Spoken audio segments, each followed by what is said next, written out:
Part 2, IGCSE Weather, Climate, and Ecosystems. So, my computer is lagging. Okay. Ecosystems. What is that? Well, it's a biological environment consisting of all the living organisms within a particular area and the non-living that interact with the organisms, for instance, weather, soil, air, and water. So an ecosystem is just kind of the environment and everything that's in it and everything that interacts with what's in it. So, fairly simple. You don't need to know the definition word for word. Food chains and webs. What are these? Well, and what do they show? Well, a food web or chain shows the feeding connections within an ecosystem, a biological environment. Basically, energy moves up the food chain or web. Food webs don't only contain animals, but also plants. Different animals rely on different food sources. Carnivores eat mainly meat, whereas herbivores only eat vegetation and omnivores eat both. Food webs are very, very delicate, and if you remove one piece, then the whole web can collapse. This is true even if you remove the alpha predator. This is because the predator below in the food chain will enlarge in numbers and then eat the predator below it to extinction, causing both to become extinct. So for instance, even if the whole, say, the top species, so the one that eats like anything, the most powerful one, the one that doesn't get eaten, even if you take that species away, it'll still end up destroying the food web, because then the food that they would have otherwise eaten will keep growing and without being eaten, so there'll be more and more of them. So they'll eat more of what they would eat, so that species would be destroyed. So it's a problem if that happens. So what is the nitrogen cycle? Well, the nitrogen cycle is when you recycle nitrogen through the ground and atmosphere. So although 78% of our atmosphere, so air, is nitrogen, in its gaseous state it is really not useful to plant life. So its conversion is extremely important. Plants absorb nitrogen through their roots, so it is important that nitrogen is present in soil, because that's where the roots are found, obviously. Nitrogen in the atmosphere is converted to ammonia in the soil through the process of nitrogen fixation. Basically, bacteria in the soil can then convert the ammonia through the process of nitrification into nitrates, which can be absorbed by plants. Nitrogen that already exists in plants and animals is recycled by decomposers, like fungi. And yeah, so if deforestation takes place, then the recycling of nitrogen in the ground stops and the soil will become less fertile. So when I just explained the nitrogen cycle, you don't really need to know like the scientific aspect of it, but you definitely should know this last line and understand it. If deforestation takes place, then the recycling of nitrogen in the ground stops and the soil will become less fertile. Because look at kind of the diagram. So basically the nitrogen and the nitrogen in the atmosphere is converted to ammonia in the soil, so yeah, and then into nitrates, which can be absorbed by the plants, as you can see here, and then the decomposers and stuff. Then it always recycles, okay? So plants are always having the nitrogen, so it's good. But if there's deforestation, so if there are no plants, well, the soil becomes less fertile because the recycling of nitrogen stops. So, some more definitions. What is the trophic level? Well, it's the position that an organism has in its food web. Producers are in the lowest trophic level, and alpha predators are in the top trophic level. For instance, if you have a food web, there's like this layer, that layer, that layer, this layer. I mean, it goes up in different layers. The trophic level is basically the layers. Okay. Producer. This is an organism that produces complex organic compounds from simple organic molecules using energy from the light.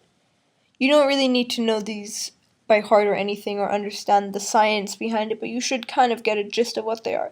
A consumer, an organism that requires organic compounds in order for it to grow, e.g., it may need to eat plants or animals. Okay, so what is the alpha or apex predator? Well, it's the top predator with a food chain. So the alpha predator is in the top trophic level. So no one eats it. So what's a carnivore? Obviously an animal that eats mainly or only meat. A herbivore is an animal that only eats vegetation. And an omnivore is an animal that eats both meat and vegetation. And a decomposer, well, it's an organism that breaks down dead or decaying matter. So, yeah. They are vital in the nitrogen cycle. So, obviously, human activities can disrupt or even destroy food webs. So, how can this happen? How can a food web be destroyed? Well, if you hunt certain species for meat or parts, like, you want to get some elephant teeth or crocodile teeth or anything, or for their skins of crocodiles or even for fur, well, when you hunt these species, that's obviously, disrupting the food web because humans are taking them instead of the animals who need to eat them. Also, deforestation can have multiple impacts, including loss of habitat, changes in the hydrological cycle, removal of organic matter, increased water erosion, and removal of producers, so plants, which the consumers would then eat from. Mining, which can pollute water course, killing fish life and disturb other animals. Also, tourism, because it can disrupt animals and reduce their territory. For instance, for tourist resorts to be built or even just for safaris, it may disrupt animals. Also, urbanization and road building can destroy habitats, increase accidents, change the hydrological cycle, and increase pollution and noise, which is never a good thing with animals.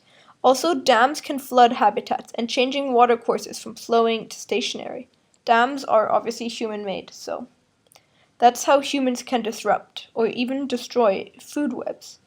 Dams, urbanization, tourism, mining, deforestation, and hunting. So, let's look at one ecosystem, which we would refer to as tropical rainforests. So how are they distributed? Well, they are found near the equator. So, that hot line on like the sphere that you always see, the equator. It's roughly between 28 degrees north and south. You don't really need to know that, just some extra information. The main concentrations of tropical rainforests are the Congo in Central and West Africa, the Amazon in Brazil, Peru, Bolivia, and Ecuador, Southeast Asia, so Malaysia, Thailand, Vietnam, Indonesia, and the Philippines, Madagascar, Northeast Australia, Southern India, and Sri Lanka, and Central America. Remember though, when you are describing maps, if you can't remember the names of individual countries, then use compass points and continents. You can also use lines of latitude to help you describe as well as general locations, for instance, inland or coastal. So just a quick reminder, longitudinal are the vertical lines, so the ones that go up and down, and latitude are the ones that are horizontal, so go from side to side. So deforestation rates may vary massively, and one reason is the inaccessibility of many of the forests and the way people classify deforestation. However, it is claimed now that only about 5% of the Earth's surface is covered in tropical rainforests, compared to nearly 15% 50 years ago.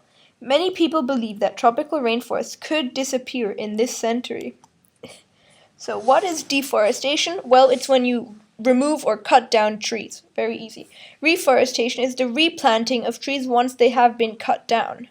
And afforestation is when you plant trees in an area that previously did not have trees. So, why are tropical rainforests important? How can they aid humans or just anything? Firstly, biodiversity. Although rainforests cover only about 5 to 6% of the world's land mass, it is estimated that they could contain up to 50% of the world's biodiversity. This is potentially up to 15 million different species. Also, photosynthesis. Tropical rainforests are often referred to as the lungs of the earth and convert large amounts of the greenhouse gas, carbon dioxide, back into oxygen, which you should know is a photosynthesis equation. It is estimated that the Amazon rainforest alone produces about 20% of the Earth's oxygen. Also, tropical rainforests help, they act as a flood control because they're excellent natural measures to reduce flooding because there is leaf cover in rainforests all year, so interception continually happens, extending rivers' lag time. All vegetation uptakes water and transpires it.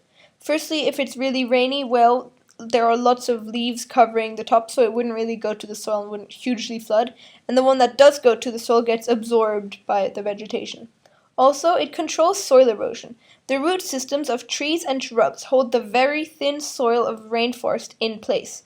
If trees are removed, then both erosion of topsoil and landslides are more likely. So, since you have these, root systems of the vegetation in tropical rainforests, there won't be soil erosion and there won't be landslides. Also, source of nutrients to humus layer in soil. The topsoil, so the one at the very top, the surface soil in rainforests, is very, very thin and relies on nutrients provided by rotting plants and animals, so decaying matter. Because of the rainforest's climate, there is a constant supply of leaf litter, which is a good thing, because that will then rot and will, make the soil fertile and stuff. It'll be good. Medical remedies. Rainforests have been the source of many of today's drugs, including the basic ingredients for the hormone contraceptive pill, quinine, which for the hormone contraceptive pill, and quinine, which is a anti-malaria drug, and curare, which is a paralyzing drug. But you don't need to know, indeed, just say drugs. Cash crops and agricultural products. Firstly, in rainforests, we can find lots of things that we'd use in everyday life, like coffee, rubber, mangoes, bananas, sugar canes. Well, we don't really use sugar canes, but they're used in the industry to make sugary stuff. Cocoa, which, we don't really use, but it's made into chocolate, which pretty much everybody uses. And avocado. Delicious. I love avocado. Well, all this stuff is found in tropical rainforests, so thank God we have them.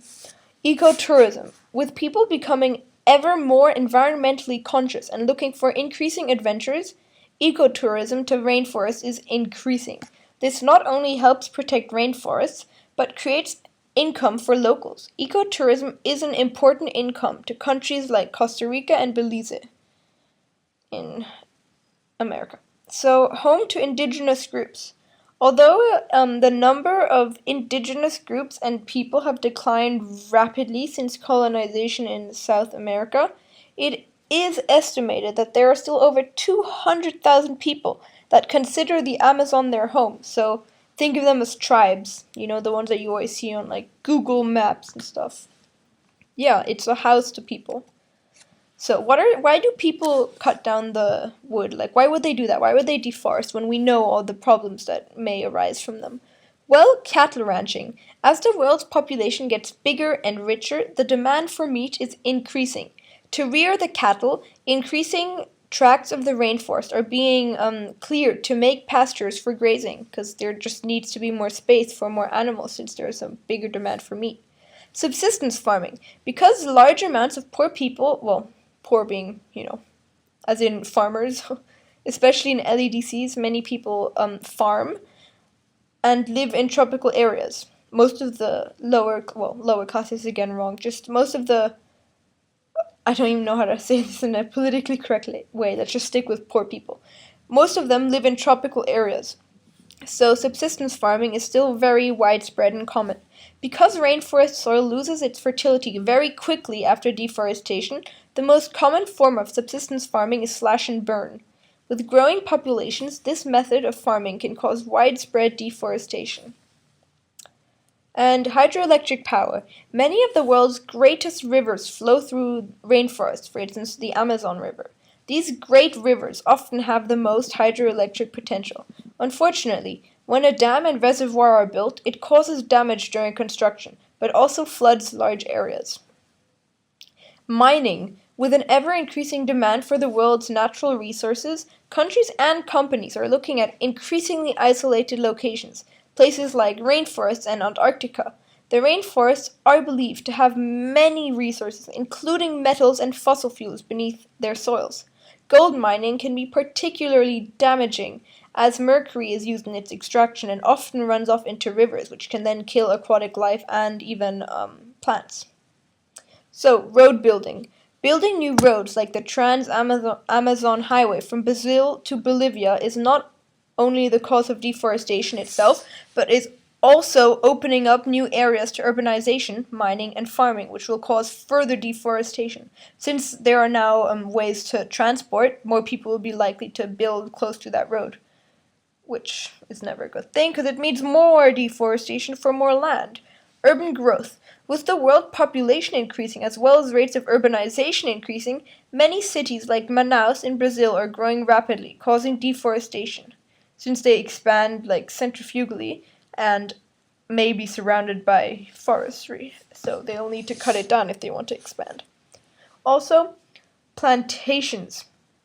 No, population growth. As populations grow, particularly in countries like Brazil, Peru, India, and Vietnam that contain rainforests, the demand for land increases, both to grow food and to live. Plantations. Primary products are often seen as an income source for LEDCs, many of who have large areas of rainforest. At the same time, with fossil fuels running out, alternative fuel sources are being searched for, including biofuels like palm oil. This has led to widespread deforestation in countries like Malaysia and Indonesia to plant crops like palm oil. Timber, hardwood. So basically, it's a form of wood. So these hardwoods are like mahogany and teak that take hundreds of years to grow. Well, they're in high demand to make things like furniture. For instance, you really would like a mahogany desk or something. And the extraction of these trees can kill trees around them. Also, many countries like China are also demanding large amounts of normal timber that are not always taken from sustainable sources, and therefore, we might have seen extinction of timber plants. Well, trees. Hunting. Hunting takes two forms. One form is for bushmeat to feed families, and enough the sale of animals, either alive, e.g. parrots, or dead for their skins. Or either, I think that's right. So basically one is, to get the meat from the animals, and one is just for their skin, or for domestic selling in the black market, like monkeys and shit. Okay, what are some problems linked to deforestation? We kind of touched on this before. Let's go over it again. Flooding. Flash floods become more common after deforestation because there is less interception and less root uptake and transpiration. As such, rainwater reaches the ground quick, saturating it and causing surface runoff and potential flooding.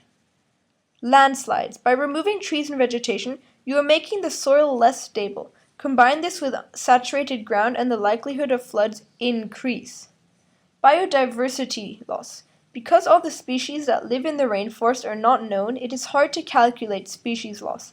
However, scientists believe that one mammal or bird extinction can be extrapolated to approximately 23,000 extinctions.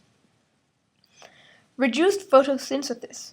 As more and more trees are removed, the rate of photosynthesis, I can't even pronounce that right now, I'm talking too long, reduces, releasing more carbon dioxide into the atmosphere and contributing to the greenhouse effect. And silting of rivers. With an increased flooding and surface runoff, most soils and silt is washed into rivers, and this can only change local ecosystems, but it will very likely also reduce the depth of rivers, making navigation harder. Also, silting of seas and oceans. With the increased frequency of flooding and landslides, more silt gets washed into the oceans. The increased amount of silt reduces the transparency of the sea, reducing the light that reefs receive, as well as reducing the temperature of the water since there's less sun on them. So increasing the silt can also block important shipping lanes. Breaking of nutrient cycle. The topsoil of rainforest is very, very thin and receives the majority of its nutrients from rotting animals and plants. By removing trees, you also remove animals, and therefore the source of the soil nutrients. With the increased erosion, the topsoil, which is we call to the humus layer, or humus, I don't even know how to pronounce that, is quickly washed away. Desertification. Well, because rainforest soil loses its fertility very quickly after deforestation, it quickly becomes hard to grow any vegetation on it. leading to sandification and possibly desertification. So, loss of indigenous homes. By clearing rainforests, you are obviously destroying the homes of indigenous groups, but also moving close to indigenous groups can spread disease and alter local culture and tradition.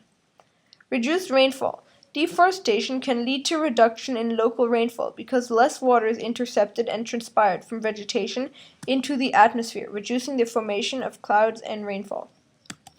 So, what are some problems and changes that are caused to rivers and drainage basins by deforestation? Well, firstly, increased sedimentation may caused by increased surface runoff,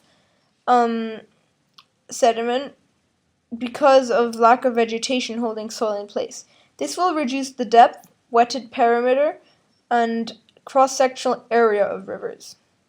Also, the above will cause greater erosion of topsoil. Since there's also less interception by trees causing the ground to become saturated quicker, well, the surface runoff will be increased. These are all problems that deforestation will lead to rivers and drainage basins, by the way, just in case you didn't catch that. Shorter lag time between maximum rainfall and maximum discharge because of less interception. An increase in flash floods since there is less interception. Less transpiration from vegetation, meaning that there will be less precipitation. Less precipitation will cause the discharge and velocity of rivers to decrease. And increased pollution because water is no longer being filtered by vegetation and topsoil. So there are a number of different types of farming and harvesting that take place in rainforests. The main types are hunter-gathering, shifting cultivation, slash and burn farming, land degradation, and fallow periods. Well, hunter-gathering. This is hunting wild animals and collecting wild fruits and nuts. Shifting cultivation. This is when you deforest one area, growing crops in it for a number of years until the ground becomes infertile, and then you move on to a new area. Well, slash and burn farming. This is when you burn down an area of the rainforest to make way for farming. This is done for two reasons. One, it clears an area quickly, and two, the ash fertilizes the soil. But as you obviously will know, burning stuff releases some greenhouse gases too, so that's not really good. Land degradation. This is the reduction in the quality and quantity of soil. Soil in rainforests is actually very, very thin, so when you deforest plants and trees, the soil is very vulnerable to erosion and loses its fertility quickly because its source of humus, so the rotting biological matter, is removed. Fallow periods. This means not growing or using land for quite a while. The aim is for the soil to regain some of its fertility. Shifting cultivators may return to areas of the forest after leaving it fallow for a number of years. So, the tropical rainforest climate. Because tropical rainforests are close to the equator, they do have similar climates all year round. Their temperature is constant at between 25 and 30 degrees Celsius. They also receive rainfall all year round, although the monthly amounts may vary slightly. Tropical rainforests normally experience convectional rainfall. This is because they are close to the equator, where temperatures are hot. The hot temperatures warm up the land, causing evaporation and transpiration, and then convection. Not only is the weather similar between months, but it is also very similar between days. Days will start off warm, 2Fs, and then the temperature and humidity will build up. By the afternoon, the air is saturated, and tropical rainforests normally experience intense rainstorms. Because tropical rainforests are near to the equator and the hot air rises, well, it will cause low pressure. Here's just a little graph of Manaus and the Amazonas in Brazil. So, some tropical rainforest vegetation and adaptations. Well, as you can see, the highest one are the emergents. They are tall trees that grow above the canopy layer, which is this one, in order to reach sunlight. They can grow in excess of 50 meters. Sometimes it will give you a diagram and it will say, how tall do emergents grow to? You might think that you should put 50, but if it gives you a diagram that is labeled with this scale, it may say 54 or, 45. Just always use the one that's on the diagram, but if it doesn't ask, you can say anything from 50 to 55 meters. So, just letting you know. What's the canopy? Well, the canopy layer contains about 50% of rainforest wildlife. So it has lots of animals and stuff. So the canopy layer is extremely thick and sits at between 25 and 35 meters. Shrub layer. The shrub layer is near the forest floor and is also extremely dense. Because the canopy is so thick, the shrub layer has to adapt to survive in less sunlight because they don't get much sun considering that the canopy is everywhere and not a lot of sunlight can come through. So within sorry, I just had a little bug there. Strangler figs, well, you don't really need to know this, but just an extra one. They grow they grow around the outside of other trees, and they take their light and nutrients and slowly kill host trees. However, when the host tree collapses, so does the strangler fig. So, this you should know. Buttress roots. These are very, very long roots that are designed to support tall trees and to suck up the maximum amount of nutrients in fairly nutrient-poor soil. Because this soil does not have a lot of nutrients because there's so much competition, there are so many trees and plants wanting to take nutrients from the soil, well, the roots need to be really strong and large, right? And the roots also need to be strong and large because the trees may be super tall and will fall unless they have a stable thing to hold them.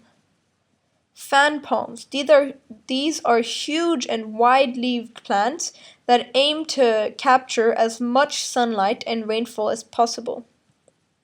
Humus layer. The rainforest soils are fairly infertile and dependent on the humus layer, which is the decaying biological matter. If the source of humus is removed through deforestation, then soils will undergo degradation very, very quickly. So, evergreen trees. Well, most vegetation in rainforests does shed its leaves once a year. However, because the climate of rainforests is similar all year, they shed their leaves at different times, providing a constant source of biological matter and keeping the rainforest green. For instance, take these evergreen trees. They will eventually shed as well. So, there is a special adaptation of some leaves. You get these driptip leaves. As you can see, they have a tip, and the water goes drip, drip. So a lot of vegetation have leaves designed for rainfall to travel over them and drip to the ground. This is because the vegetation does not want to be damaged by large quantities of water. So, what are some tropical rainforest animals? Well, tropical rainforests have a huge amount of biodiversity within them. Some estimates suggest that up to 50% of the Earth's biodiversity lives there, so animals and plants. There are many big famous mammals like tigers in Southeast Asia, jaguars in Central and South America, and leopards in Africa. However, there are also much smaller mammals like sloth and primates like lemurs that live in rainforests.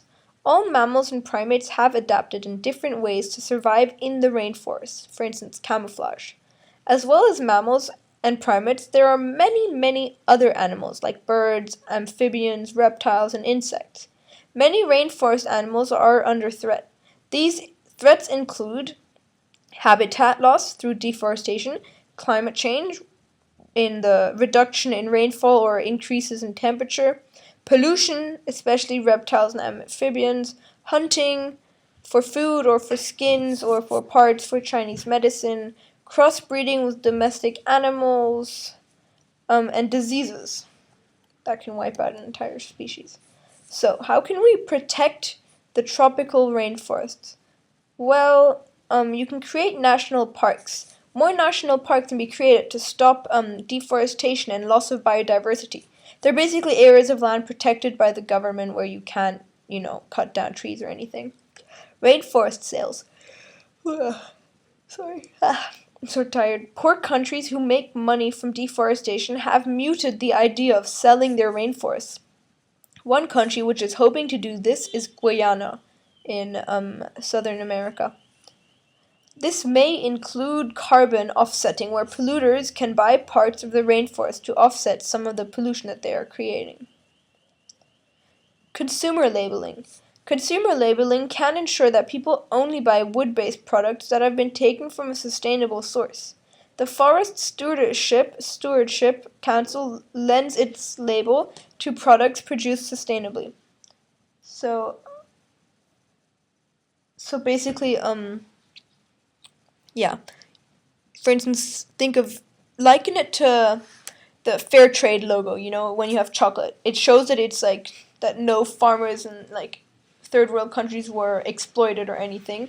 It's kind of like, environmentalist hippies or some shit. They won't buy anything that isn't renewable, not environmentally friendly, yada yada. Sustainable forestry. Increasing the sustainable forestry would mean that there's no destruction of rainforests because they take a long time to grow, but instead the use of fast-growing trees. Where deforestation is necessary, well, it should be selective cutting rather than clear felling. So they just cut parts of it rather than just completely destroying it. Because then if you only cut parts of it, it may be able to continue to grow. Ecotourism. The promotion of ecotourism gives tropical rainforests and biodiversity an economic value. If the value of tourism is greater than the value of selling trees and wild animals, then locals will have the incentive to protect them, obviously. Also, you can put governmental bans on rainforest products. There should be trading bans on endangered products from rainforests, such as animal skins and hardwoods. Education. Improved global education on the importance of biodiversity in tropical rainforests can help to protect the rainforests. Global initiatives. Global treaties like the Kyoto Protocol, which aim to reduce climate change, should include greater protection for tropical rainforests, which can actually reduce climate change. Recycling and reducing and reusing. If we reduce our consumption of wood-based products as well as reusing them and recycling them, then less trees would need to be cut down to, generate this wood.